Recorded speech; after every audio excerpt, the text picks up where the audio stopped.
বক্তৃতা এবং সুপ্রিয়া কামাল সম্মাননা পদক প্রদান অনুষ্ঠান। আমাদের আজকের এই অনুষ্ঠানে সভাপতিত্ব করবেন সংগঠনের সভাপতি ডাক্তার ফৌজিয়া মুসলিম। আমাদের স্বাগত বক্তব্য রাখবেন সাধারণ সম্পাদক ডাক্তার মালেকা বানু। আমরা আজকে যে স্মারক বক্তৃতা উপস্থাপন করলাম, স্মারক বক্তৃতার বিষয় হলো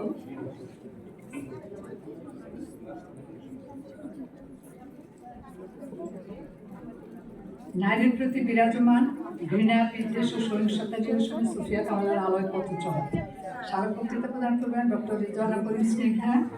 আমরা আজকে যাকে সুফিয়া কামাল সম্মাননা পদক দিয়ে সম্মানিত করবেন তিনি হলেন বরেণ্য চিত্রশিল্পী মোহাম্মদ আবুল হাসান খান।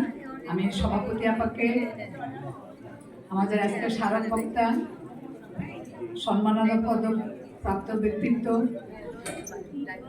মোহাম্মদ আবুল হাসান খান, আমাদের সাধারণ সম্পাদক মালেকা বানু, যুগ্ম সাধারণ সম্পাদক সীমা মুসলিম, মাসুদা রেহানা বেগম রোজিকে মঞ্চে আসার জন্য অনুরোধ জানাচ্ছি। আমাদের আজকের এই পর্বের অনুষ্ঠানটি সঞ্চালনা করবেন সারাবান তহুরা, প্রকাশনা সম্পাদক বাংলাদেশ মহিলা পরিষদ কেন্দ্রীয় কমিটি। আমি সারাবান তহুরাকে অনুষ্ঠানটি সঞ্চালনা করার জন্য অনুরোধ জানাচ্ছি।